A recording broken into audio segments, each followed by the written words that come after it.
and I want to share some thoughts and some reflections about some of the current events happening in this world. Now, I'm redoing this video. We started to do it. I was live streaming earlier, and I was having some technical difficulties, so I figured I'd do this. So I'm going to go over a lot of the stuff I went through in my previously streamed video, and then going to add to it what I wanted to do in the video. And I had got through most of the video, which was unfortunate, but of course, these things come up. So anyway, let me start from the beginning. So as you see, the title of this is "Stop Blaming White Supremacy," and so I want to have a conversation about that and just talk to you about things from a historical, from an academic, and from a just common sense approach to these things. Because what we see here is a lot of times we're being reactionary to what we see around us. And when I say reactionary, it means we're just reacting and responding to what we see in front of us. But until you understand the foundation or the underlying ideology behind these things, then you will always be 4 or 5 steps behind the agenda that's being perpetrated against you. And so, as I said earlier, the first thing is, in order for you, when you understand that you're in a conflict or a battle, or a competition, or whatever you want to call it, you first have to understand who your opponent is. If you don't understand your opponent and what it is that you're fighting against, that there's no way for you to have a real long and effective strategy against that thing. And what do I mean by that? And as I used the example earlier, is if I have a headache, I can't just go take a pill to get rid of a headache, right? Because unless I examine or look at the underlying condition that's causing the headache, I'm not effectively fighting the headache. And why do I say that? Because think about if you had high blood pressure. If you had high blood pressure, and the high blood pressure is the underlying factor that's causing you to have a headache, if you just go take a pill to get rid of your headache and you don't deal with the high blood pressure, then eventually the blood pressure can get out of control. You can have a stroke or a heart attack or something like that. And so again, if you can't properly diagnose or understand the underlying issue behind what you see in front of you, you can never effectively fight against it. And likewise, what we see in the world, what is occurring, if we don't understand the underlying philosophy behind it and who's really at work, we will never ever properly diagnose the problem. And that's why even when you talk about race and racism in America, that's why you'll see protests and riots at different times when things happen, whether it was Trayvon Martin or Mike Brown, or all these other incidents that were in the mainstream media, that caused Black America to riot, to protest, to act out, so to speak, because we are not understanding the underlying factors and philosophy behind it, and even who's behind it. We're just going to keep in this vicious cycle of keep going around and round and round, and we're never going to get to a solution. And what happens is people get to a place where they get so frustrated and they say, well, nothing ever changes. Everything always stays the same. And the reason things stay the same and things aren't improving in certain areas is not because, it can't improve or get better. It's because we're not fighting the right battle, and we're not recognizing the true opponent that we have. And so if you start thinking about, like I said, white supremacy, and I'm going to break down white supremacy and how that's smoking mirrors, if you will. It's like gaslighting. When you use that term, or when we focus on that, and I'm going to tell you why, because there is what's known as a ruling class or global elite, that is really behind things. Some people call them the global cabal. Some people call them, other things. But for the sake of this conversation, we're going to talk about the ruling class or the global elite. And it's important for you to understand exactly who they are and what their philosophy is. And this goes all the way back to Genesis 3, but we're not going to go there right now. We're just going to go with these other points to get to. I'm going to go through my notes. So the ruling class of the global elite is a group that is connected, and the connection that they have is through bloodline families, philosophy, and doctrine, and associations and organizations. I'm going to say that again. The ruling class or the global elite is a group that is connected through bloodline families, philosophy and doctrine, and associations and organizations. And so you have at the core these bloodline families, and that's why if you look in world affairs or even in history, you'll see people from certain families. And sometimes the last name may change, but if you do a deep dive into their background, you'll see how they connect the dots at the top. And so it's these bloodline families that have traditionally been in authority, whether it's the wealth, whether it's influence, or some type of power or power structure.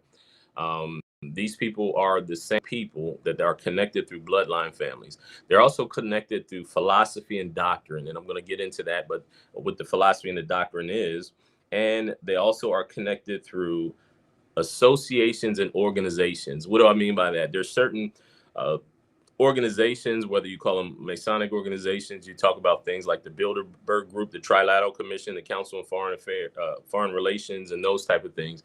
These are globalist organizations. The Church, what's it called? The Church of Rome. And I might, if I misspoke that title, it'll come back to me. But anyway, these are organizations that have common connections and to the power, to global power. And so if you're not part of the bloodline families, then you can be identified as someone who is influential or talented, and you become a part of these organizations, and then you are used by the powers that be to promote the agenda. And in return, you get fame or fortune. Even this organization is a group called the Boule that was created in 1904 in Philadelphia, Pennsylvania, the Black Boule. And what they are people that were identified as in the Black community, or are identified because they still exist, are identified as maybe talented people. W.E.B. Du Bois and the Talented Tenth. W.E.B. Du Bois was one of the founders of the Boule.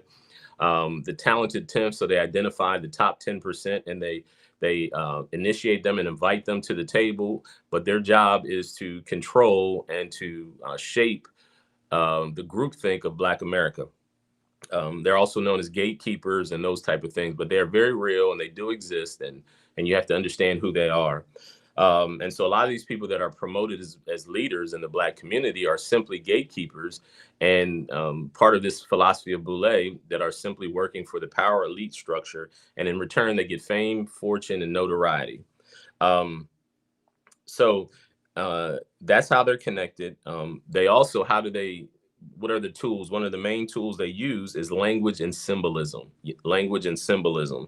Language and symbolism is used to promote, to push their agenda, and words and symbols are created to manipulate, to deceive, and to control the masses. To manipulate, to conceive, to control the masses. And so they use symbolism, and they use language. And we'll talk about language, but let me give you an example of symbolism.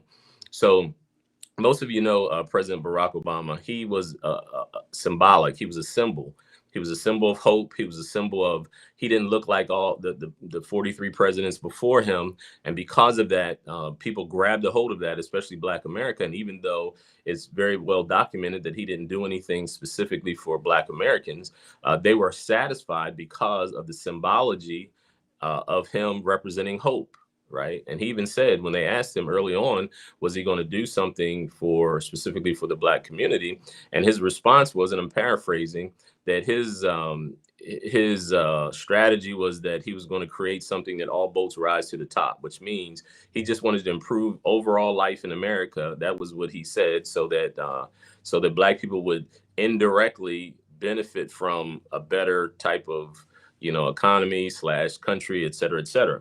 And so that's code word for, I'm not going to do anything for you, but hopefully a byproduct of what I'm going to do that you may gain some benefit for. So even though he didn't directly do anything to help us, because he was symbolic of hope, that we gravitated towards him. And even some of them, when you can show them proof and demonstrate it, even after his almost 8 years after he's out of office, they still will defend it because they grabbed a hold of that idea of the symbology of what he represented.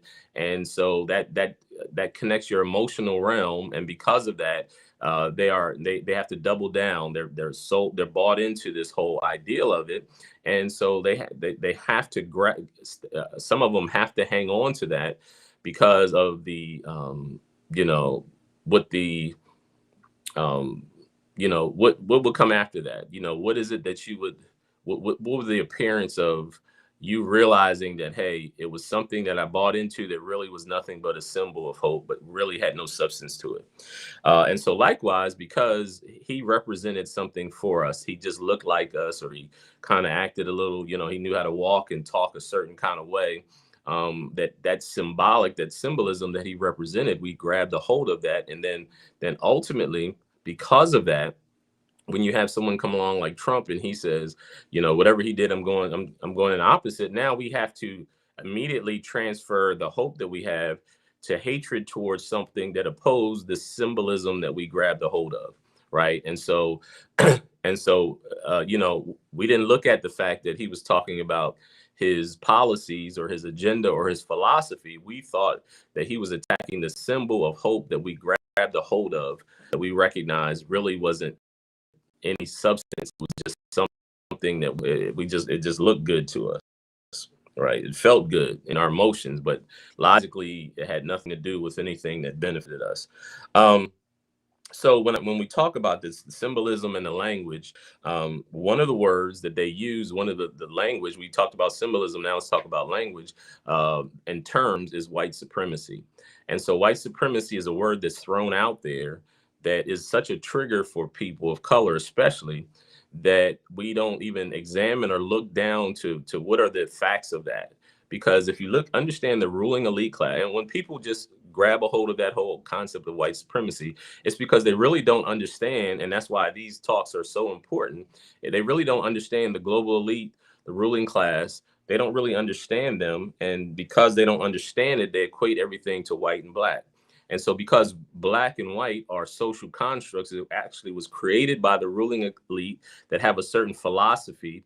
They use that to deceive, manipulate, and control the masses, especially the masses of black people. Now, if you understand, it's not white supremacy, but it's a word that you may or may not be familiar with. I've talked about it in several of my videos, called hegemony. Hegemony is spelled Hegemony, hegemony. And hegemony is this belief or idea that certain people are ruling class and they should be in leadership over the masses, over humanity, that they naturally should be in control or authority over the masses. And so because this a ruling elite class that I told you are connected by bloodline, families, philosophies, and doctrine, and organizations and associations, because they believe that they are the ones that should rule over humanity, then they have come up with ways to get compliance. And they called it, if Aldous Huxley, who wrote the dystopian novel Brave New World, talked about this thing, they call it the revolution without tears or bloodshed. And so instead of trying to have a military overthrow of the masses, they recognize that that wouldn't work. And so what do? They implement things to get compliance of the masses. They give us things to, in order for them to control us. Let me give you an television, right? Right. Most of us who, you may have, Netflix, you may have Time, you may have Disney, you may have all these channels, right? You probably legitimately have access to tens of thousands of movies and TV shows, right? Some of the TV shows are so pointless. They come up with all these game shows, these reality series, and they are just so brainless, but yet they captivate the masses that we get so caught up in that entertainment piece that we really ignore what's happening. As long as things are convenient for us, we don't challenge anything, right? So most people can tell us about this new Survivor, or Keeping Up with the Kardashians, or Love and Hip Hop, or any of these type of reality shows that they just capture people so much, and they mesmerize us to such a degree that we don't, we're not fighting against anything because we're comfortable and convenient. We can sit on our couch, we can sit in our house and go to our refrigerator, and we won't fight the bigger picture of what is occurring, what is happening to us, because they understand the human nature, right? And so the hegemony is this idea that not only do they rule over us, but they have created a plan and a strategy to get our compliance to their leadership or rulership. And so white supremacy is one of the tools that they use in order for us to to control the masses, right? And so race itself is a social construct because, and the reason I say that is because the ruling elite class, these bloodline families, if you talk about the Rothschilds, the Rockefellers, or whatever, they could care less about white or black. It's about their family, their circle of people, the class of people that are ruling elite class. And as long as they're in control, they're not even into the white and black thing, because if you look at where they originated from, where certain groups originated from, they actually originated from the Caucasoid Mountains and migrated into Germany. They were Kabbalists, which had a common philosophy and doctrine. And they're different. There's differences. And I'm not going to get into this now, but when you think about this whole general term of white, it's a social construct that doesn't exist. And it's very deceptive, because if you don't know the difference in Caucasian versus Anglo-Saxon, if you don't know the difference between different people groups, because even in Europe, you had the Northern Europeans versus the Southern Europeans. You had what was known as the Aryans, the Germans and these type of people.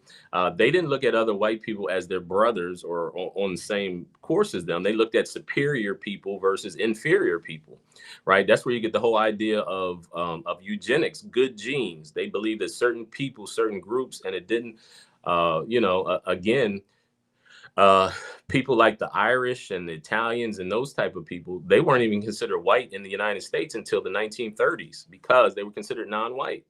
And so when we get caught up in this whole white versus black thing, we have to recognize that it's just part of this overall strategy and scheme to deceive us, to trick us, and to manipulate us into following after their agenda.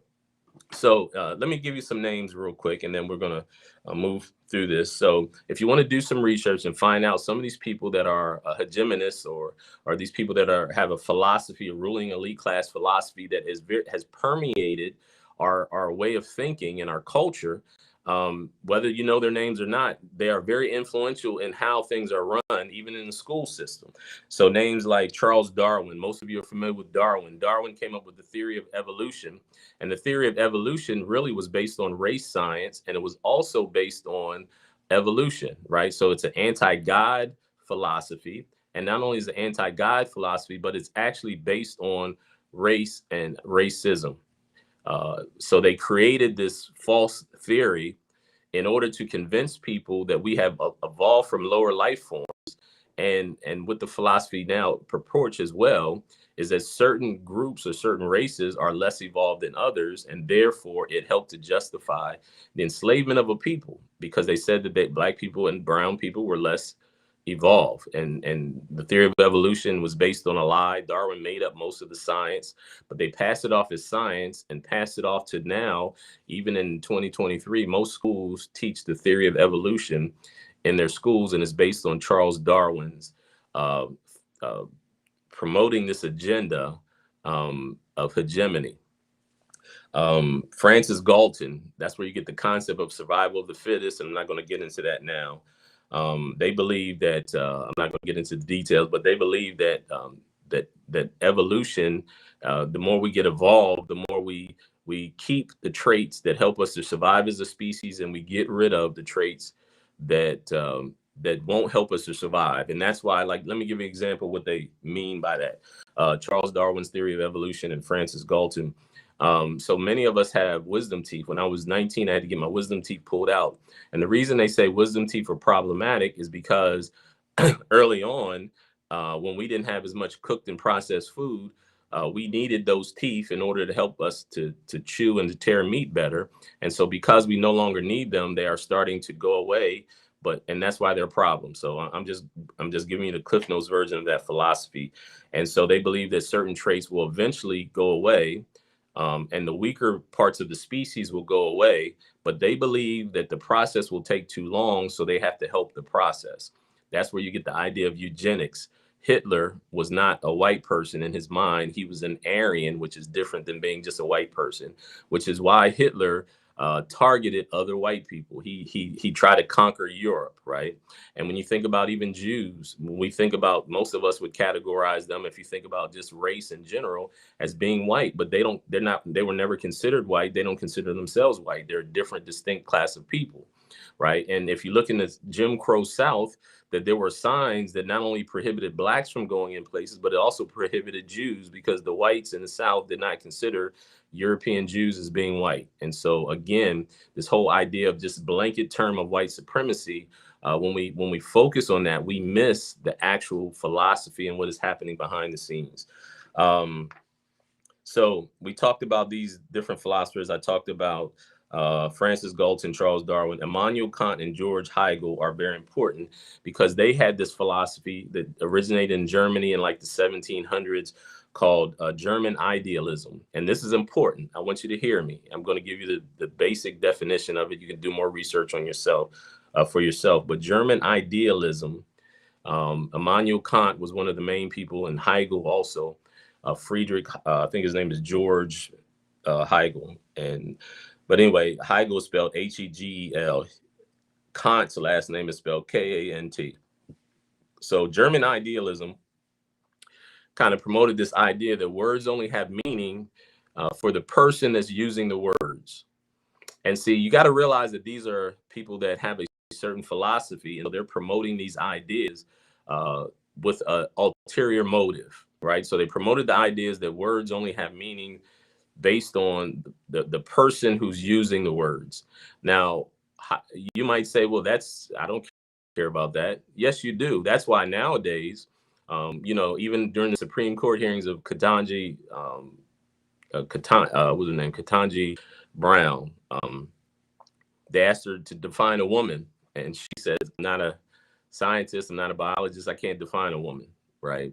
That's German idealism, because what they're doing is they're taking even the definition away from what is a woman, right? They will say now, people that have this philosophy, that a man can have a baby because they redefine the word man, right? Marriage was defined by God and by society for centuries as being relationships between a man and a woman. But now they say you can redefine marriage, right? Because German idealism says that the words only have meaning based on the person using them, and you can make it mean whatever you want to.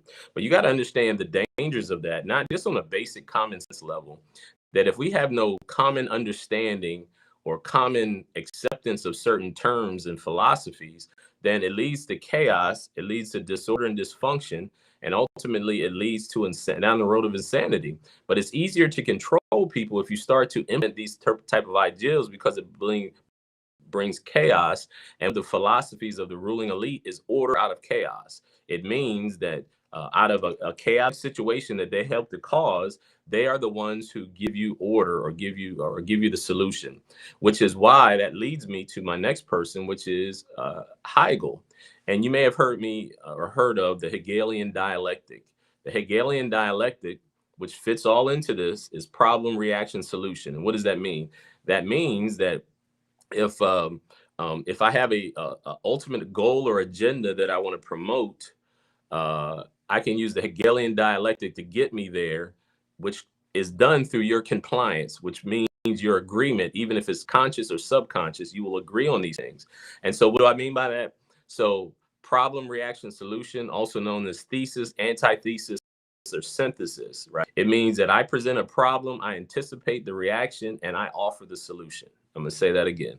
I anticipate the problem. I create the problem. I anticipate the reaction, and I offer the solution. Problem, reaction, solution, also known as thesis, antithesis, or synthesis, right? So what they do is they present a dilemma. They anticipate the response of the public, and then they provide the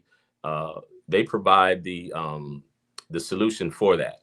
And so when you think about things like the language that they created, right? So if you say, I believe in traditional biblical marriage, man and a woman, they call you homophobic. Now, if you say that a person should have to live based on their biological sex, and they can't just switch genders or switch sexes no matter what they think, they call you transphobic, right? And it's an agenda that's being pushed. You got to realize it, because the most of the people don't agree with that. But what happens is they know that if they continue to promote the idea long enough through symbolism and through controlling the language, eventually they can get acceptance. See, marriage, like in California in 2008, they had what's called Proposition 8, which was to defend marriage between a man and a woman. 70% of people voted to secure marriage between a man and a woman. But because they continue to promote it in the press and entertainment, every movie you watch, every television show you watch, every actor or performer now, they'll come out of the closet or they'll tell you they're bisexual. That's being done intentionally because over time, that symbolism, especially because what they'll do, they'll use somebody you like, right? They'll put someone in front of you that you like a Ellen DeGeneres, and she'll say she came out, and so then most people will do what? Oh, well, I really like her, so I can't be against her. They'll also use a very um, abstract or like a 1 in a million situation, and they'll try to act like it's common so that the public will react. Like Matthew Shepard. So the Matthew Shepard was a gay person in, I think it was South Dakota, who got brutally murdered. And they use that to say, see, this is what happens when you're against that type of lifestyle. And the whole story was conflated. They took it out of context. It had nothing. It had to do with drugs and money. It didn't have anything to do with his sexuality. But yet they promoted the idea that it was based on his sexuality. And so what happens? Eventually, people get to the place where they get defensive and they say, "Oh, I can't be against that because that's hate speech," and that's what hate speech leads to, right? So it's very strategic. They do this all the time. German idealism is something you should know about. The Hegelian dialectic is something you should know about. And ultimately, those who are the ruling elite class and those to pass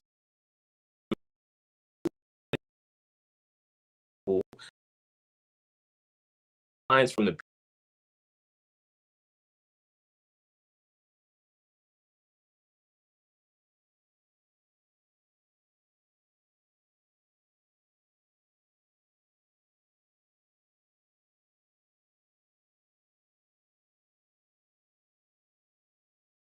Communist Manifesto.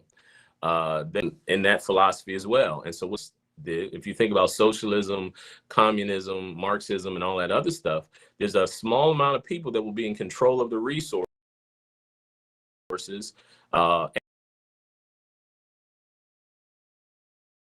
And how do they do that? They do that by getting saying that they're going to these.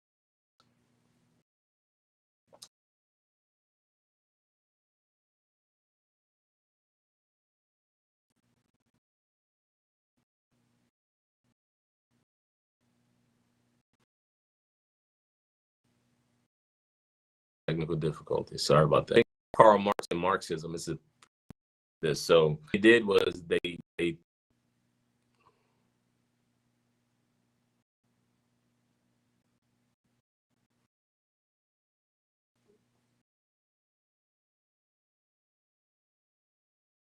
presented to you the yeah.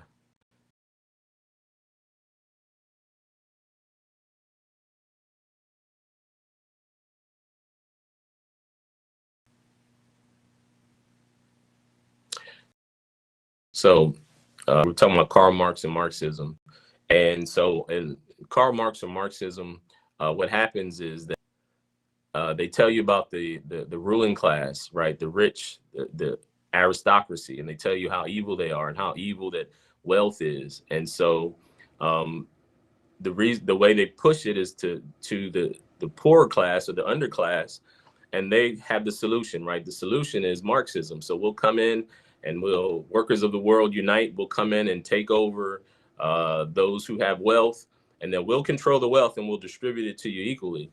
But see, what most people don't realize and they fall for is the fact that the Marxists, the people that are this controlling class of people that are leading